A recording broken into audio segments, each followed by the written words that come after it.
अप्रैल माह के अंतिम 2 दिन 29 अप्रैल और 30 अप्रैल मिथुन राशि के लोगों के लिए कैसे होने वाले हैं। चलिए सबसे पहले इन 2 दिनों के तिथि, नक्षत्र और योग की बात कर लेते हैं। 29 अप्रैल बुधवार का दिन है। शुक्ल पक्ष की त्रयोदशी तिथि रहेगी और चंद्रमा कन्या राशि में होंगे, हस्त नक्षत्र में।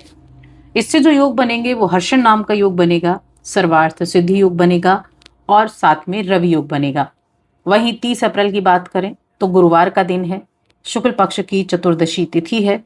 चंद्रमा कन्या राशि से निकलकर तुला राशि में प्रवेश कर जाएंगे आज और चित्रा नक्षत्र में रहेंगे। यहाँ रवि योग बनेगा और वज्र नाम का योग बनेगा। अब इन योगों का प्रभाव कैसे आपकी दिनचर्या को प्रभावित करेगा, क्या चीजें अच्छी होंगी, किन चीजों में सावधानी रखनी है, क्या उपाय कर सकते हैं, चलिए इसके बारे में जान लेते हैं।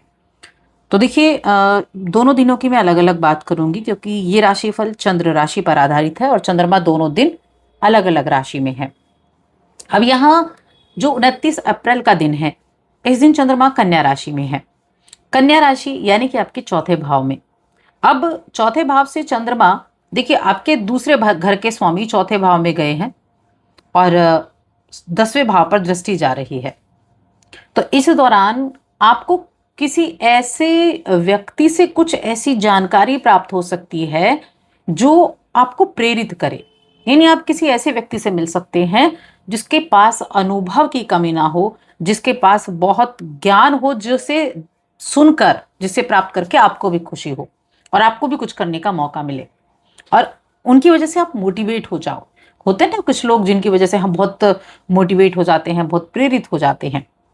तो इसीलिए ये दिन जो है आपके लिए काफी बेहतर भी रहने वाला है। इसके अलावा अगर करियर की बात की जाए तो करियर के मामले में ये दिन काफी बेहतर बनता हुआ दिखाई दे रहा है। धन संबंधी मामले में ये दिन काफी बेहतर है। बिजनेस करने वाले लोगों के लिए भी ये दिन काफी बेहतर होने वाला है।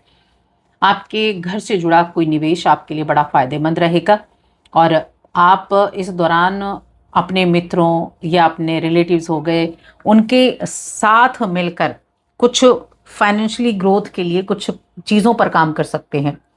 कोई इन्वेस्टमेंट करना हो तो उनके साथ मिलकर कर सकते हैं और साथ में अपने जो पसंदीदा काम है साथ साथ उनको भी लेकर चलेंगे, उनको भी करने का मन बनाएं।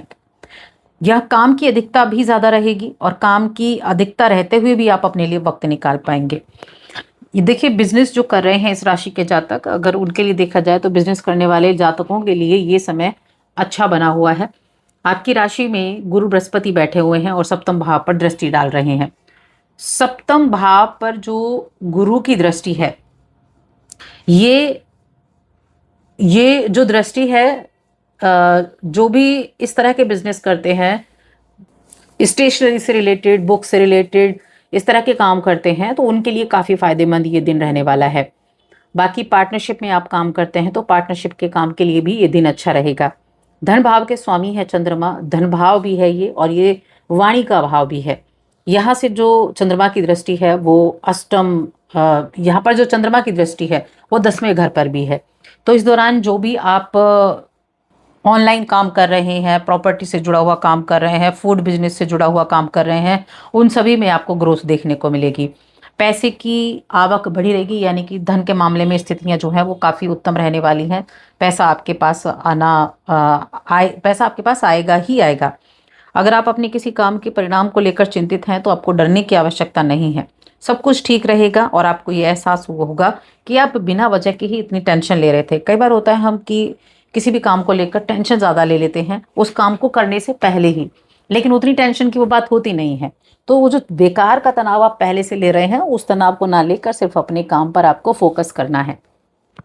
वहीं जो भी आपके काम से जुड़ी हुई आपकी कल्पनाएं हैं, आपकी उम्मीदें हैं, तो देखिए उन उम्मीदों पर आप काम करेंगे तो आपका दिन आपके लिए लाभकारी दिन बन जाएगा।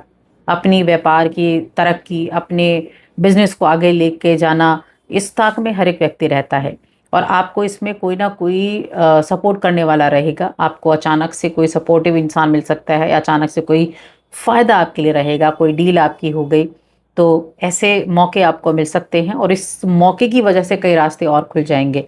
तो ये आपके फ़ायदे का भी है और आपके द्वारा दूसरों को भी इसका फ़ायदा देखने को मिलने वाला है। वहीं हम अगर रिलेशंस की बात करें तो जो इस राशि के सिंगल जातक हैं वो अपने पार्टनर से मिल सकते हैं और कुछ सुनहरे मौके आपके लिए रह सकते हैं। अगर आप किसी को प्रपोज करना चाहते हैं तो आप कर सकते हैं। वैवाहिक जीवन काफ़ी उत्तम रहेगा। इस दौरान आप अपने वैवाहिक जीवन को काफ़ी बेहतर बनाते हुए दिखाई देंगे। पारिवारिक जीवन ठीक ठाक है। कई कामों को छोड़कर आप अपने पार्टनर के साथ, जीवन साथी के साथ समय बिताना पसंद करेंगे, तो उस मामले में भी ये समय अच्छा है। वहीं हम शिक्षा की बात करें और साथ में संतान की बात करें तो देखिए, तुला राशि पंचम भाव की राशि है और तुला राशि के स्वामी अपनी राशि में विराजमान है, जो कि प्रेम के लिए भी अच्छा है, शिक्षा के लिए भी अच्छा है, संतान के लिए भी अच्छा है। तो कुल मिलाकर ये स्थिति अच्छी रहने वाली है। अब बात कर लेते हैं हम इस महीने के अंतिम दिन और 30 अप्रैल के बारे में। 30 अप्रैल को चंद्रमा का राशि परिवर्तन आपके 5वें घर में होगा। 5वें घर में चंद्रमा 11वें भाव पर दृष्टि डालेंगे, जहां पर सूर्य विराजमान है। ये समय आपके इनकम के कई सोर्सेज को बनाने का है। ये समय आपकी इच्छाओं को पूरा करने का है। ये समय आप जिन इच्छाओं को लेकर चलेंगे, जिन इच्छाओं के लिए काम कर रहे हैं, नौकरी कर रहे हैं, धन प्राप्त करने के लिए, प्रेम जीवन के लिए, जीवन को सुखद बनाने के लिए, एजुकेशन के लिए, यानी मन में जिस भी चीज़ को लेकर ज़्यादा बेचैनी, ज़्यादा काम चल रहा है, उन चीज़ों की पूर्ति यहाँ होगी। इनकम के सोर्सेज आप तलाशते हुए दिखाई देंगे। सामाजिक तौर पर काफ़ी सक्रिय रहेंगे। आपके बड़ों का सपोर्ट भी आपको देखने को मिलेगा। शेयर मार्केट की मैं बात करूं तो शेयर मार्केट के मामले में अच्छा है, उत्तम रहने वाला है। पंचम भाव के जो स्वामी है वो भी इस वक्त काफ़ी अच्छी स्थिति में है। और जो देखिए, पंचम भाव के स्वामी भी अच्छी स्थिति में है और जो आपके धन भाव के स्वामी है वो पंचम में है। आपकी हेल्थ को भी अच्छा रखेंगे। कोई भी हेल्थ संबंधी प्रॉब्लम चल रही थी, वहाँ आपको काफ़ी ज़्यादा राहत देखने को मिलेगी। आप बहुत एनर्जेटिक रहेंगे, अपनी एनर्जी का सही तरीके से इस्तेमाल आप कर पाएंगे। और वहीं प्रेम जीवन के मामले में देखा जाए तो प्रेम जीवन के मामले में काफ़ी अच्छा है। जो इस राशि के सिंगल जातक हैं, जो इस राशि के प्रेम जीवन से जुड़े जातक हैं, विवाह के बंधन में बंधना चाहते हैं, तो उनके लिए ये जो समय है काफ़ी अनुकूल बना हुआ है। क्योंकि यहाँ पर दूसरा भाव, 5वां भाव, 11वां भाव ये जुड़े हुए हैं। यानी कि जो प्रेम विवाह की इच्छा रखते हैं उनके लिए बहुत ही पॉजिटिव ये दिन है। ये दिन नहीं, आगे आने वाला दिन भी। तो आप इन दिनों में अपने घर परिवार में बातें कर सकते हैं, तो वहाँ आपके लिए अच्छा रिजल्ट मिलेगा। क्योंकि देखिए, गुरु की दृष्टि भी यहाँ पंचम भाव पर आ रही है, तो बहुत ही उत्तम स्थिति यहाँ पर बनी हुई है। और ये शेयर मार्केट के लिए भी उतना ही अच्छा है। संतान प्राप्ति के लिए भी ये समय काफ़ी अच्छा है कि संतान प्राप्ति का भी योग बन सकता है। तो कई मामलों में ये दिन बहुत ही उत्तम है और ये दिन आपके जीवन में खुशियां भी लेकर आएगा। धन संपत्ति के मामले में भी अच्छा है।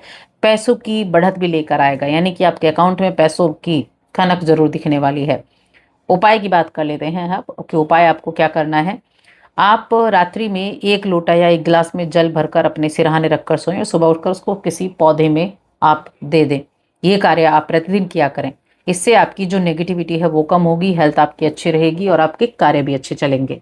तो बस आज की इस वीडियो में इतना ही।